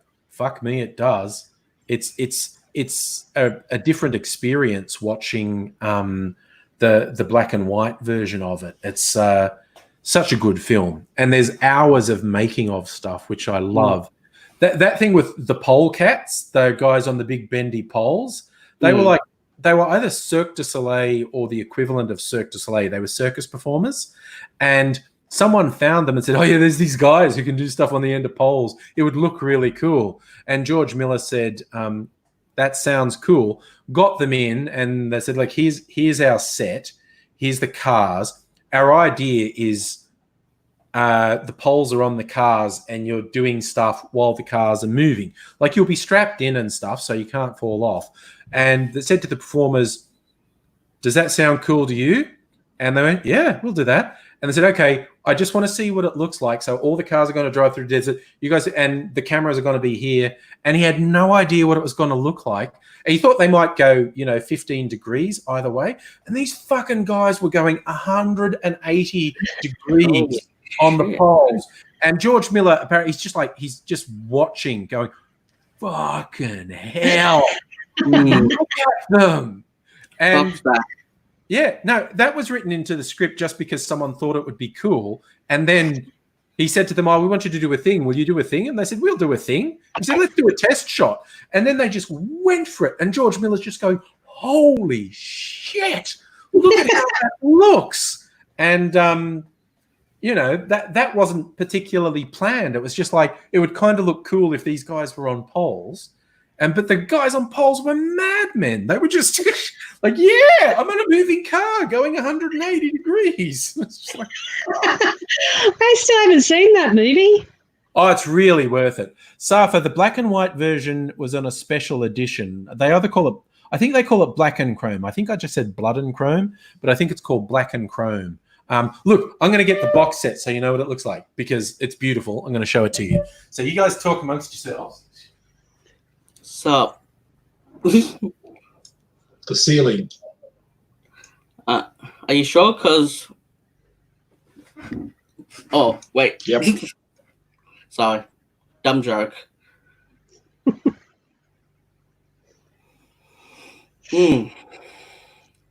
So are you guys joining in on the cocktails tonight? I just finished mine.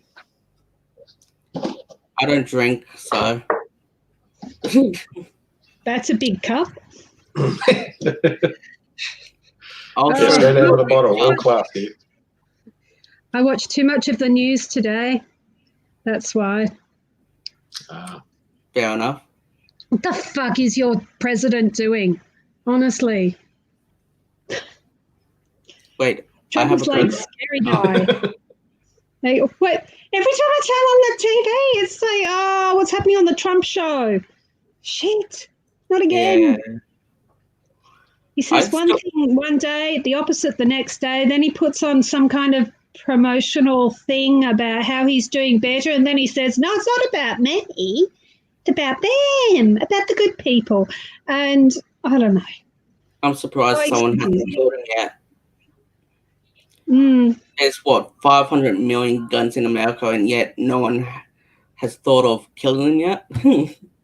I'm sure people have thought about it. It's just no one's like. Where's the rednecks when you need them? They're all his fans.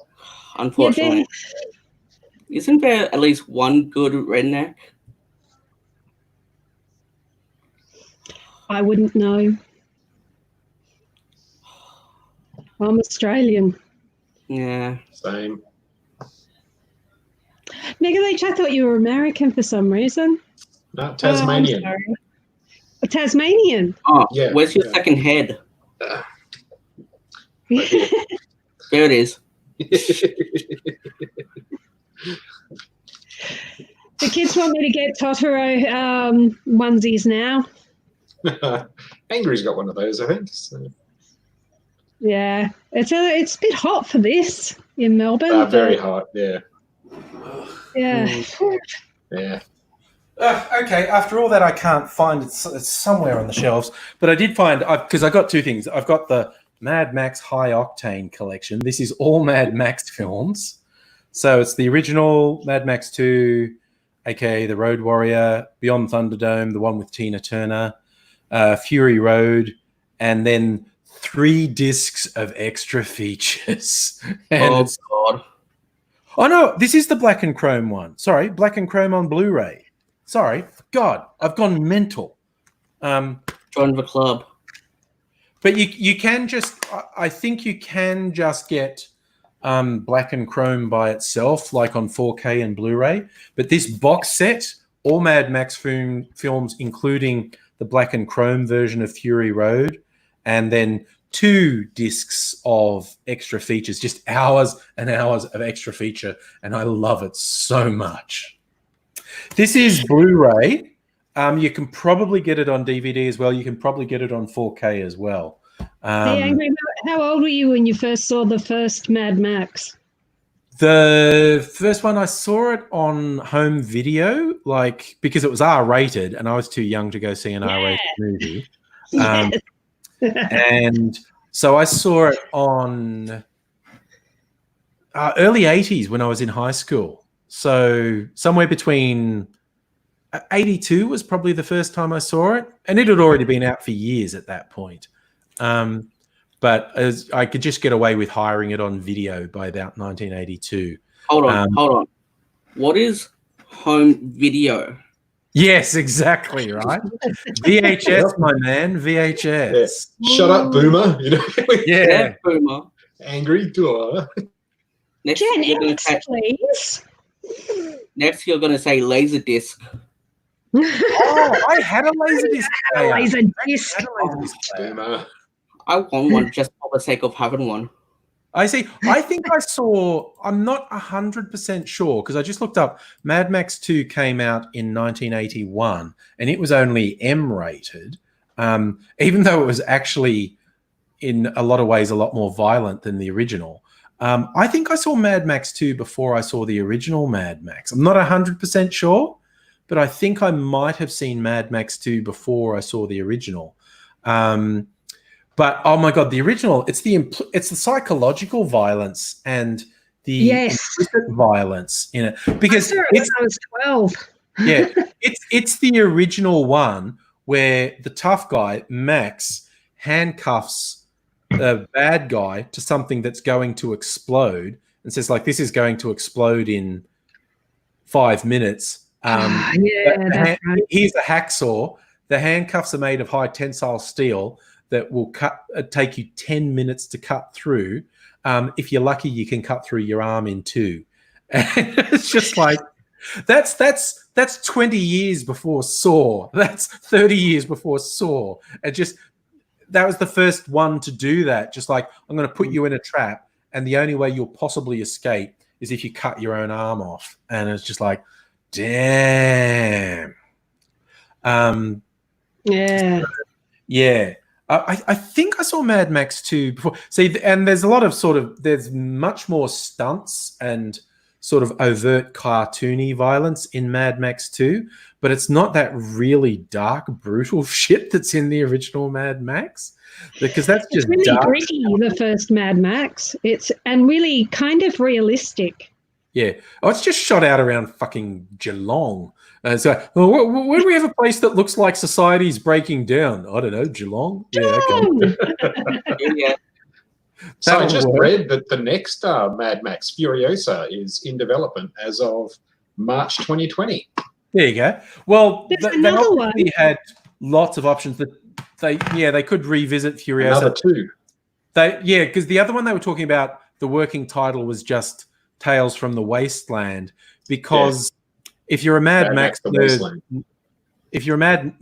like me, you know Fury Road doesn't actually fit in with the other films, because the interceptor that he has at the start of Fury Road is actually destroyed in Mad Max 2, but it's also destroyed in Fury Road, and it was the last of the V8 interceptors. So they can't be in the same timeline. What George Miller's basically said is, this is Fury Road is the story people tell about Max. So, you know, it's embellished. It's the same as the kids in Mad Max 3 telling their version, and even Mad Max 2, because it's got a voiceover, you know, my mind grows dim, my memories fade.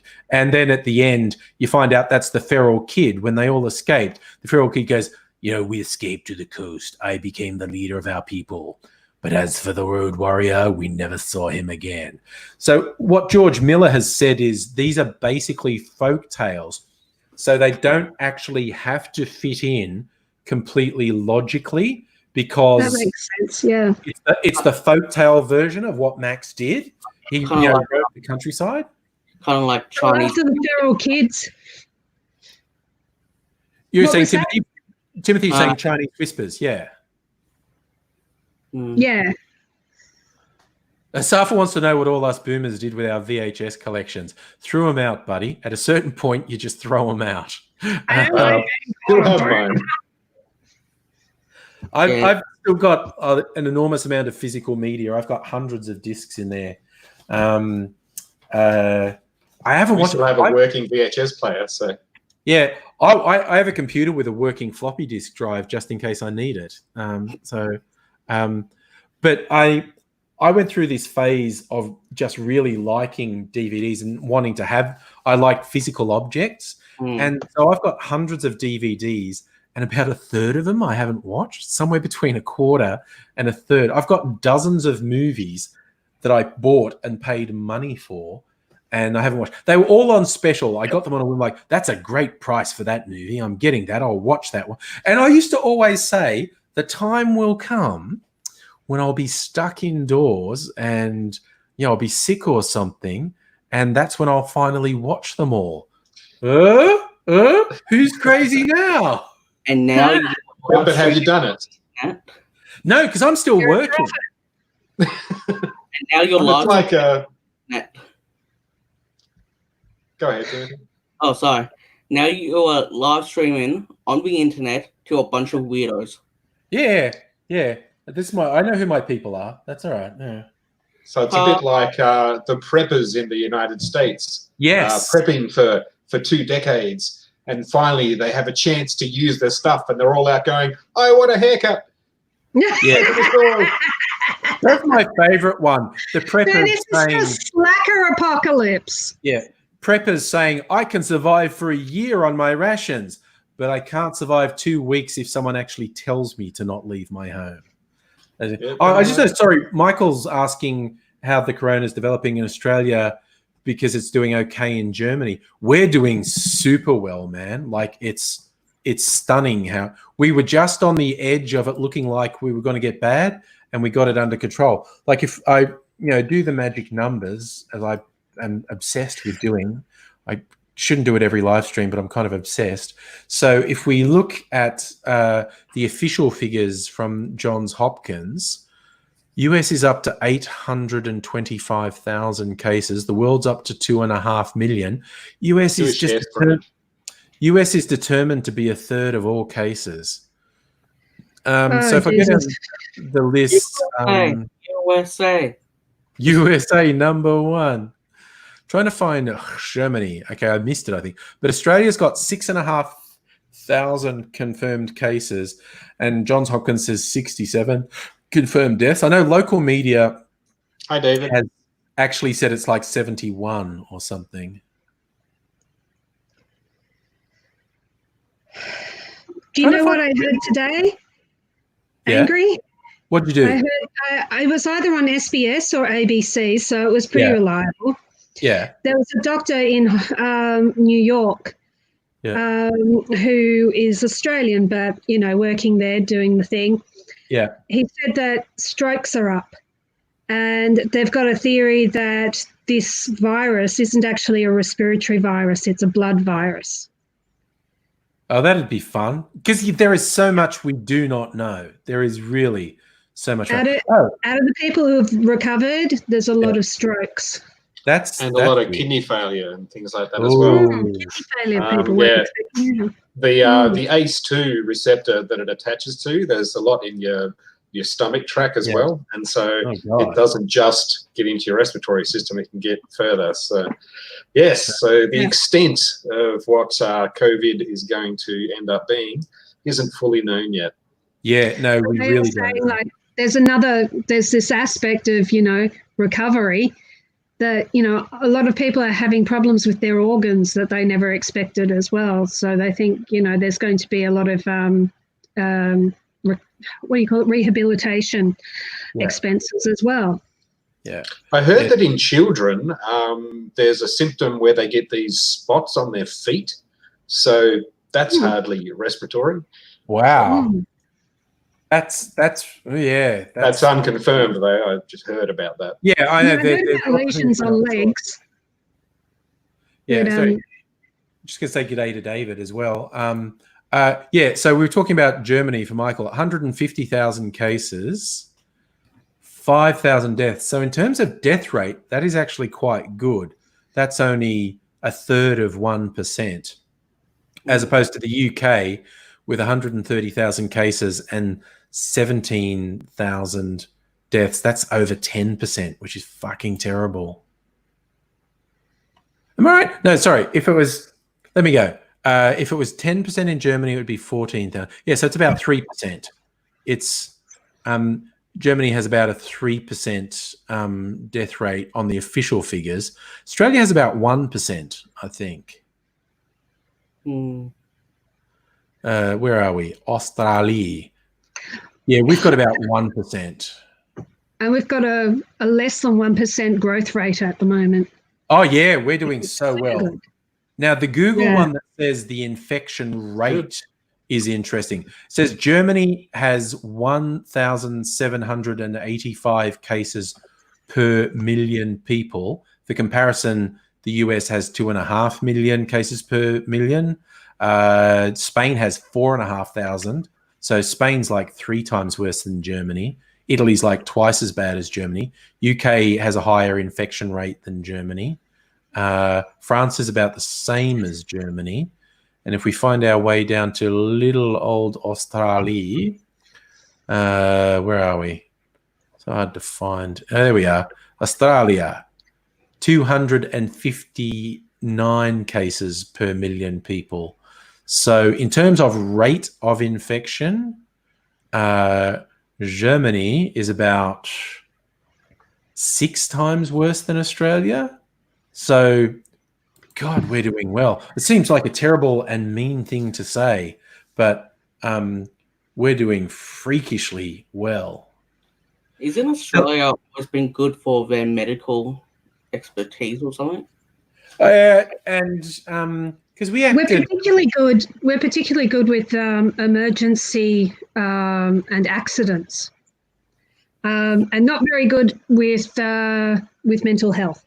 No, we're not actually. No. Stella's saying she heard something about a cytokine cascade, which leads to multi-organ failure, which kills a lot of people who get the virus. Yeah, the cytokine cascade is an immune response. It's like the body's last-ditch effort to go, oh, shit, there's something wrong. Turn all my immune system on now, and it does a lot of damage to your organs. So that's what she's talking about, I suspect. Yeah. So, but that's the huge thing is we just don't fucking know. Someone was saying Turkey's bad. They got 95,000 cases and 2,200 deaths. So that's less than 3%. So it's not great, but not terrible death rate.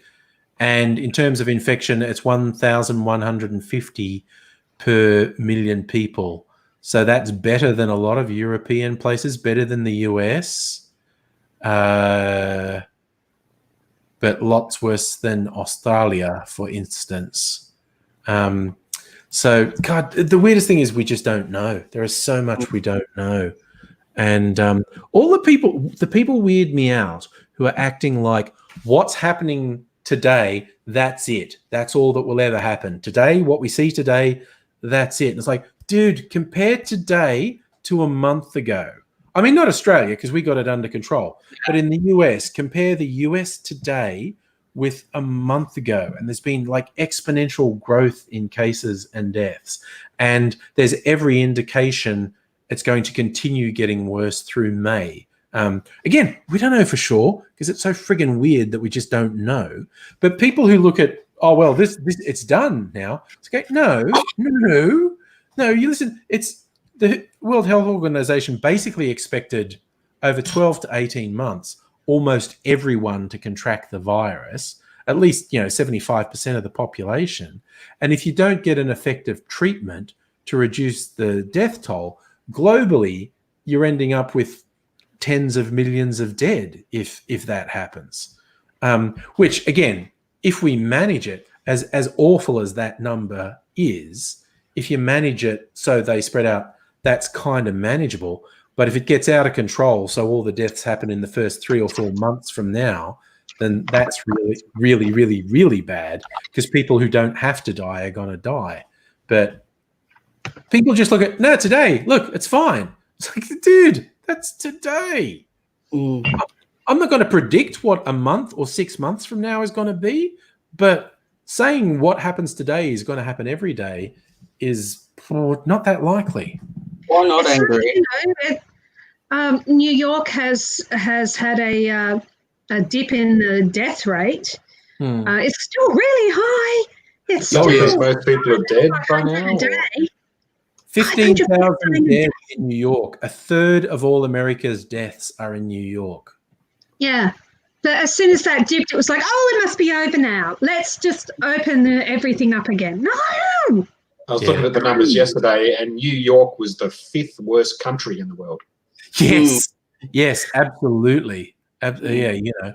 It's might be the worst by now. And the new cases rate hasn't slowed down for like the last month. The US has been getting 30,000 more or less new cases every day, and their testing regime is shit. So the actual infection rate is going to be many times higher than that. But even that, it's tiny. Like, so the confirmed cases in the US, population 320 million. The confirmed cases aren't even 1 million yet. They're 850,000. So the confirmed cases are less than 1/3 of 1% of the population, right?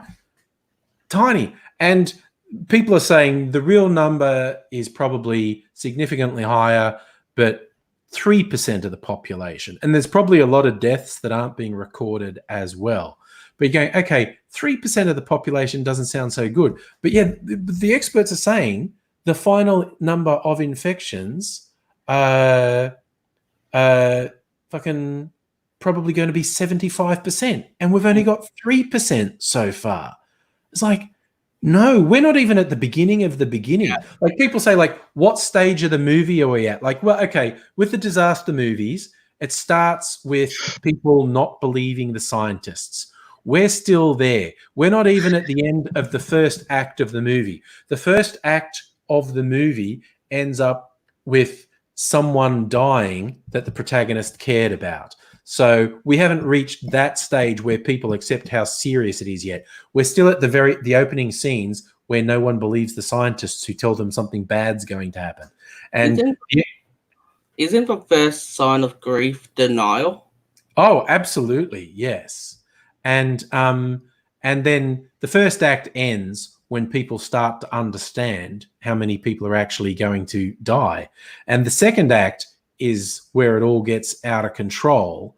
And the third act is when you finally get a handle on things. Mm-hmm. But we're not even at the end of the first act. We're at the beginning of the beginning now. And people are acting like we're at the end. Like, no, buddy, no, we're at the beginning of the beginning.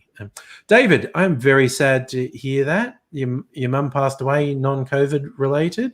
Yeah, no, absolutely sucks ass.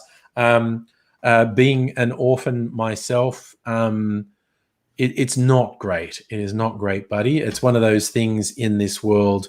What's the saying? Death and taxes. You can't avoid either of them. They both catch up with you eventually. And yeah, that's not great. So yeah, I hope you work your way through it, man, because it's just a question of time. There's like nothing that changes how much it sucks. 91 is a good run, definitely. But that doesn't. It never doesn't suck. It always sucks. But yeah. All that's left now is the time. Mm. But yes. So we're saying Safa, Spanish flu finished in 1919. Yes, a few people have shown they've been trying to warn people with examples of the 1918 flu. Because there were cases like, yeah, the war is over, let's celebrate and have a big party in the streets. And cities that did that then had a spike in deaths that were way worse than anything that had happened in the years previous. It's kind of like the death rate started going up and they managed to get it under some sort of control, and everyone went, it's under control. Then there was this second wave that was way worse than the first one. So yes, we don't want that to happen again, although in some places it looks almost unavoidable. I've got a friend who's in America. I've never met her in real life, but she's autistic, and she just sent a post to Facebook saying she's in hospital with COVID and she's really scared. Yeah. And none of her family are allowed to come and see her. No one's allowed to come and see you. No. Yeah, but can you imagine being autistic and terrifying. Poor thing. Yeah. I hope she can relax somehow. I hope that there are some good nurses around her who can understand her. Poor thing. Yeah, no, that is not good. And kids who get taken into hospital if they get a bad case of it, they don't get to see their parents. You imagine as a kid being taken off in an ambulance by strangers, and then in a room, and you go, "Where's mummy and daddy?" You're not seeing mummy and daddy. Okay, it's like, oh my god, the trauma, the additional trauma that goes. Yeah. Well, I just saw a video of a 4-year-old boy in America who got it, and thankfully his mother was a doctor and actually managed to stay with him. Oh, well, that's good if parents actually a doctor, yeah. And it was just like horrible getting because she had the opinion going, as a doctor, I understand that it's just gonna take time, but that parent in me going, what the fuck do I do? My kid's basically coughing up a lung. Yeah, no, not. Yeah. Well, that's why I've got all this stuff.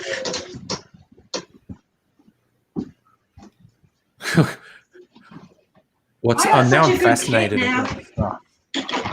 Okay. I got such a good kit. Oh wow!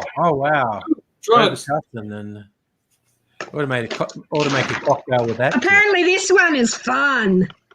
Oh right, it's one of those ones. Yeah. So we've got 2 bottles of this pseudoephedrine one or something, is it? Yeah. No, I think it's got something trippy in it. Yeah. So my kid tells me. What's the active ingredient? Let me see. What does it say? Ingredients. It says if you're taking medication for depression, psychiatric or emotional conditions, yada, yada, yada, all SSRIs and stuff, you should stop your medication. Oh, dear me, maybe this is the wrong one to get. Ooh. But I do have a different one as well. I've got some Codral. I've got betadine. Gargle. Is that the original Codral? Where are we? It's got to say original. I've got this Codral. Yeah, that's the fake I've got. one. Oh, sure. I have this. This is what the chemist told me to get. But it's not telling me what the active ingredients is, which is, well, I can't find it. Yeah. That sounds good. Doesn't actually. I got something else as well. Oh, what else? It doesn't turn out that well. What? A pulse oximeter. Well, what does that do? Okay, I'm not sure, but I got 2 of them. One for me and one for my mum. Okay. I think it takes your pulse, and if it does something wrong, it beeps. Okay. Something like that. Probably gives you blood oxygenation as well. Yes, that was it, oxygenation. Okay. Because that's what the oxy bit on the meter means. And, the New York mayor whose brother's got COVID. Yeah. Yeah, he was saying, everybody get these. They're really good, it means I'm not dying. And I thought, well, nice. I will. That's pretty good then. I see. I think it usually ends badly if you go to a chemist and say, "Can I have a cough medicine that makes you trip balls if you drink the whole bottle?" They don't like that. Why go to the chemist when I can just get my little basket here? Yeah. Yeah, I'll put it right up here. You can take a nice screenshot of it. I couldn't quite read that. That's okay. My old eyes. Day cough. Yeah, if it's a day one, they tend to be something like pseudoephedrine in them. Whereas night ones have something in it. Either they don't have the pseudoephedrine or they have something to knock you out in them. The American ones are apparently really full on. Dextromethorphan hydrobromide. Yeah, it sounds like meth. I heard meth in there. Yeah, I heard Dexy. Yeah, Dexies and meth. Annette's getting high on Dexies and meth there. Well, I haven't tried it yet. Let's make a cocktail. Yes.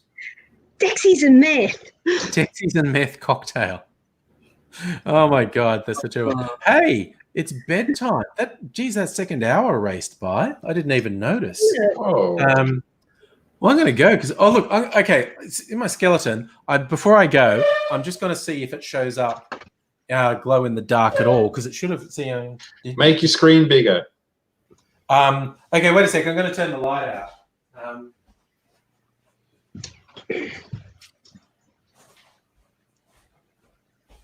Yeah, where am I? Oh, there we are. Yeah, you're glowing. Yeah, it kind of does. It could just be the light of the screen. No, the light's picking it up, but it still looks cool. No, it's a skeleton. You should attach glow sticks to the ribs and stuff. Yes. What is this, a raid? All right, I'm going to go to bed. I'm going to turn the light on because I'll fall over if I don't. Oh, no, it is glowing. Sorry, I just noticed as I walked across the room. Not glowing enough for the camera to pick it up. The ring light on the camera was illuminating the thing, but it does glow a bit. Oh, good. Okay, I'm going to go to bed. Thank you, one and all. Marvelous Onesie Wednesday. Good night. Bye. Take care, everyone. See you again soon, but Bye. bye for now. Bye.